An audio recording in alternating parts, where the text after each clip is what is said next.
Well, he's a cutie pie. I might put him in Potomac. Okay, yes. Yeah, he can come right on to Potomac. Sky Squad, we are back in the building. Back with this good old tea right here. Get your detox tea down in the description of this video. Listen, we got to talk about this whole Married to Medicine Los Angeles situation. Y'all know we got to recap episode 2. We got to get into the news that's surrounding the episode, okay? First things first, I'm your boy Richie Scott. Make sure you guys hit the subscribe button if you haven't done so already. We talk reality TV commentary and reviews over here on this channel, and a little bit more when I get a little feisty, okay? Make sure you guys also subscribe to my texting community. Shoot me a text message, and you guys can be alerted every time we drop new content right here on this channel. As soon as it drops, I'm sending out a text message. Now, let's go ahead and discuss this. Well, before we do that, are y'all following Dr. Heavenly's YouTube page? Let me tell you something. If you are not, do yourself a favor. It's becoming a little bit of the Black Watch What Happens Live. And the reason why I say that is because, you know, Dr. Heavenly can be a little bit messy, but always seemingly well-intentioned. You know what I'm saying? But I'm here for the mess. And last week, I don't know if y'all happened to catch it, but we sure did, okay?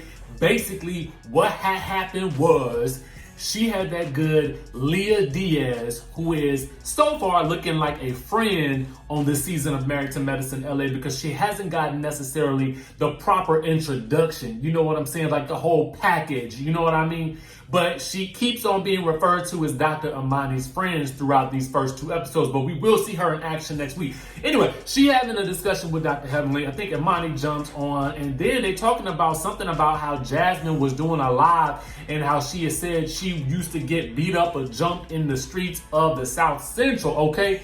Now, at some point in time, I guess Leah had interpreted that as carrying those issues with her. But I'm gonna let y'all get into it real quick. We're gonna watch it real quick, and we're gonna kind of dissect what we see going on here. Then we about to get up into this episode, okay? Let's take a look. Let's take a look. See right now. You said you got beat up when you were little because you were so beautiful and light skinned. I did not ever say that. Those words never came out of my mouth. What I said was, I went to school in Inglewood. I walked home. There were times when I got jumped. Nobody never mentioned pretty, sis. You did. That's your problem. Secondly, nobody said nothing about you being pretty. I said you were. That's your issue. You don't do you. Jazzy does Jazzy, and you guys do Jazzy. Get over it. Do you. Who was the guest on this show? Who was on the flyer? Now I am. Oh, I'm confused on who's doing who. Because it seemed like you're doing people. Particularly, I was annoyed by the fact that Leah mentioned I said that I get jumped because I'm pretty. I never said that. People love to say what I say. Second, Imani, what did you bringing your grandmother's picture have to do with anything? What was that about? What was that? I might. So if you would have watched and listened to the conversation. You're belittling me by saying that, because I quite frankly was. How do you think I think? So I'm. Listen, I don't even know what the argument was about. There was some talk about colorism and stuff like that, and I thought to myself, ooh, wrong road. I don't want to have this colorism debate this year with these reality TV shows, okay? But if we got to get into it, we're going to have to get into it, okay? But what do you guys think about this situation down in the comment section before? To me, it looks like this season is still going to be breaking down to be technically Jazmin versus Imani, and everybody else falling on one side or the other. You know what I'm saying? But let's get into all that, because that is literally at the crux of the episode. You know what I'm saying? Now, we start the episode off, they still at the Jamboree. You know what I'm saying? For at Jazz's rental place, you know what I'm saying? And so finally, Jazmin and Imani get pulled off to the side to have a discussion by themselves. And I'm thinking to myself, finally, okay? Anyway, Imani says she does not have a problem with Jazmin at all, okay? But Jazmin doesn't understand why she's so hard. And so to me, Imani goes to the classic defense mode, okay? She goes to this. It's because she's from New York and her dad abandoned her. So she is hard to anybody that To me, and this is just my thought, I am sensitive to everybody's plight when they grew up. But what I will say is that as a grown adult, at a certain point in time, especially with her being a psychiatrist, I just feel like it's time to say, you know what? I am responsible for the energy that I bring into this space, okay? Now, that is a quote from that good Oprah. I don't know whether she in style or not today with the people, but that is a quote that she had given out. And I firmly believe that. And at a certain point in time, it is up to you as an individual to work through those. And I'm going to give you an example as to why I believe she has not worked through those in a second. Just work with me because I need to work my way through the episode, okay? Now, anyway, Dr. Heavenly comes over, basically sort of insults Jazmin to a certain degree. And while I'm here for the Atlanta ladies, you know, I think what I'm ready for is I'm ready to see these ladies shine on their own. You know what I'm saying? I appreciate me some good Dr. Heavenly shade. I appreciate Quad jumping in and trying to get the show started. But at the end of the day, if these ladies are going to sustain and survive for 10 or 12 more episodes, I'm going to need them to shine on their own. Okay? That's just me. That's all I'm saying. Anyway, now we get into the episode. Shanique wants to go back to real estate and she's in the car with her kids and she's having this discussion with these kids. And I'm thinking to myself, why are you talking to your kids about your career aspirations almost as if you are trying to justify them or get approval from them? The only person I feel like you need to be justifying or talking to is your husband. And if he agreed with it, the kids ain't got nothing to do with it. They just need to fall in line. And matter of fact, they was mighty negative about it in the first place. So I don't know why you asking them. I would stop asking them for stuff. And then I would be more concerned about why they are lacking the ability to see you as something other than what you are right now. That is my thought on that situation. But God bless the kids. I'm just saying, to me, they came across very negative to their mother, which again leads me to wonder, why are you asking these kids for advice? Why are you talking to them about your career aspirations? Phone a friend, okay? Meanwhile, Dr. Kendra has finally gotten a package. Now, there is not much for me to add to this particular segment, outside of the fact that this should have happened in the first episode to give us context and give us more feeling about when Dr. Heavenly made those comments about her husband, okay? Now we learned that she is what she calls blazing, okay? And so all I can say about it is their situation works. That's really all I can say at this point. We get a scene with Dr. Britton and Mac, okay? there's really not an explanation still to me why these seemingly older kids are still sleeping in the bed with her and she is making this man sleep in another room. I mean, honestly, this is just too much. If you don't put these kids in the same room and let them have their own company, together, you know what I'm saying? Or put them just down the hall. Put a nanny cam in the room, okay? But you need to be, this is my firm belief. When you are in a relationship and you guys live together, what you need to be doing, because I'm a relationship expert, not. But anyway, I just have a theory on it. What you need to be doing is, in order to keep that intimacy going, you need to be sleeping in the bed together and you need to be sleeping naked together every night. That's my thought on this situation. I firmly believe that it keeps you too close together and just naked bodies just wrapped up tight, like a couple should definitely be. That's just my thought, because you got two good-looking people sitting here sleeping in separate rooms, and for what? I'm not throwing you a party unless I'm back in the room, okay? That's just my thought. Anyway, we get to the party, and all I got to think about as soon as this party is starting is, Dr. Heavenly, what the heck is up with your shoes, okay? I don't understand. These shoes are turned, okay? And I don't mean that in a good way. They are not drunk. They are turned, okay? They are leaning to the side and everything. And I'm like, girl, if you can't wear a heel, wear a wedge. Cheat. Wear the wedge. Just cheat and wear the wedge.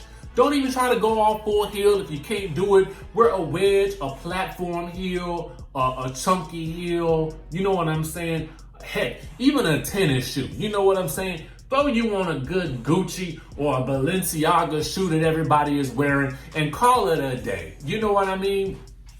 Heels ain't got to be for everybody, because certainly those heels were not for you, okay? Sorry, Dr. Heavenly, they were not for you. Thank God you took them off. Anyway, they're at the party with no Patron. That's an issue. Then, Imani shows up. I like Imani. Let me start there. I like Imani. She's poised. She's regal. She's elegante. You know what I'm saying? She's all of that. You know, she's model-esque and all that good stuff. But. As soon as she shows up, she's listening to Jazmin, you know, basically tell the guy, if she can't eat the food because it might be overly seasoned and such, and she's living a lifestyle. This is completely LA. I don't even know why she's rolling her eyes at this point, because isn't she like vegan or vegetarian too? So like, what gives? Why the judgment? I don't get it. I just feel like Dr. Imani just does not like Jazmin and does not respect her and looks down on her intellectually for whatever reason. That's how I feel. It may not be what it is, but that's how it comes across on the screen, okay? Now, when she starts talking about her husband, because they're asking questions about where he at, and she says he's out of town, at the end of the day, you just should have said he's out of town for work. He's working on some music or something like that don't nobody know about yet. Because right now, if you're not going to tell them the full story, the murky sort of story that you're telling them right now is going to leave it open for room for questions, especially when they find out that he is opening up a dispensary for which you didn't accuse. You likened Jazmin's house to that of a drug dealer, and now your husband is going to Oklahoma to, in effect, sell drugs. Bottom line. Now, whether or not it is legal or not, it is still a drug for which you claim her house looked like a drug dealer's house in the last season. So I get, at first I thought about it and I was like, why are they so pressed about what her husband had? But I forgot. She was so pressed about Jazmin's husband last year in their house that it didn't even make any sense to me. And now it's so much to the fact that whenever you Google Jazmin's name, that's what pops up. Drug dealing house, okay? So I don't feel any sympathy for Dr. Imani on this note right here. I like her. I don't feel no sympathy though. That's just it, and that's just me, okay? I feel like to a certain degree, she looks like a hypocrite at this point. She does. Anyway, we get to the brunch the next day. Toya has to leave, and Quad and everybody gets together on the rooftop or whatever to have, brunch at the house. Now, Jazmin, all I know is that she put together a nice spread for these ladies. And so Dr. Heavenly starts things off by thanking her. She's excited. She's very, very genuine and generous with her compliments about Jazmin's work with her concierge company and all the things that she put together for them over the weekend. But here come Quad talking about all of these critiques and adding toothbrushes and curling irons and things like that. Girl, it's not a hotel. It is an Airbnb, a luxury Airbnb. Why wouldn't you want to bring your own curling iron? And you're wearing a wig all weekend. What are you talking about? And at the end of the day, you ain't paid for nothing. Get out of here with that. I just can't stand when people have all of these critiques and complaints and you don't have a luxury home that you're renting out yourself. At least not that we know about, and it definitely ain't on TV, okay? Anyway, this is something I don't like, okay? Heavenly says that basically, based on the way Jazmin looks, that she wouldn't have assumed that she would either be so smart or have such business acumen. And I'm thinking to myself, well, what is it? Are you saying that only ugly people can be smart? I mean, I don't really get that. You know what I'm saying? Because she's got the blonde hair, she's got the banging body. That means that she's not gonna be intelligent or have any type of business acumen. That makes absolutely no sense to me. And it's sometimes the things that roll out of her mouth, they shock me, and I don't know why they shock me, but they do. But hey, it's Dr. Heavenly, and it's providing us with entertainment, okay? Now, the gotcha here is when Dr. Imani says that she's just like Dr. Heavenly, and Britain is like, what? No, you're not. And see, this is my point about Imani. I don't think she's aware of how she comes across. She thinks that she is one way when in fact she is another, okay? And in that regard, my belief is that she lacks self-awareness, okay? She has this perception of herself that is totally different than what she is coming across on television. Again, still beautiful, still regal, still elegante, but at the end of the day, it's coming across very highbrow, snobby, better than, and all of that type of stuff. And that's the type of thing that people don't really like and vibe with. You know what I'm saying? You might be intellectual, yes, but I feel like there's a way that you present that so that it's palpable for the audience and to people around you. You know what I'm saying? Anyway, to me, this is my thought.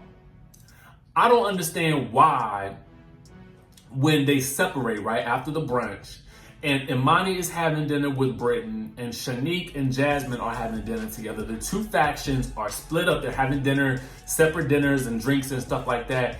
And you know, Dr. Britton essentially tells Dr. Imani that there's going to be some backlash because you talked about and made reference to Jazmin's house looking like a drug dealing house, okay? When in fact, your husband is moving to Oklahoma to sell the drug, okay? Now, to me, okay, it also comes across, this is just me, like Dr. Imani is hating on the lifestyle that Jazmin and her husband live, okay? Because they have this home in Beverly Hills, this nice luxury rental home that they're doing. And to be very honest with you, he does, I guess, a similar thing to what Dr. Imani does. He's a psychiatrist. Granted, they may have two different types of roles, but essentially from what they put on the screen, it is similar, okay? Now, I wouldn't, if I was anybody, why would I hate on the fact that, I mean, to me, it just comes across like hate, okay? It just comes across like she hating because they're living up in the good Beverly Hills in this very nice estate, and you're living in Studio City or Sherman Oaks or wherever you might be, which just is not Beverly Hills. At the end of the day, if you know LA, you know what I'm talking about, okay? You know what I'm talking about. Beverly Hills is gonna give you one thing, Sherman Oaks and Studio City is gonna give you another. Now, that's not to say Sherman Oaks and Studio City is not bad. It's not. It's not bad at all, but it's just not Beverly Hills. That's all I'm gonna say about that. Make sure you guys hit that subscribe button down below, hit that notification bell button. Let me know what you guys think about this whole situation on Married to Medicine LA. I am quite intrigued to see where this whole situation goes. I'm quite intrigued to see what Leah brings to the show because I feel like we're gonna get a lot more of her next week. And I'm really kind of excited to see more about how Dr. Imani and Jazmin's relationship kind of unfolds as things move forward. At the end of the day, I'm gonna tell y'all like this. I'm not mad at Dr. Imani or her husband for having that type of business enterprise. Get your dispensary, get it on. But what I'm saying is, looking back at the situation, it does kind of seem hypocritical that she would talk about, you know, the way that Jazmin's house is set up versus what her husband is actually going to Oklahoma to do. Let me know what you guys think about it. Make sure you guys catch me in the next video.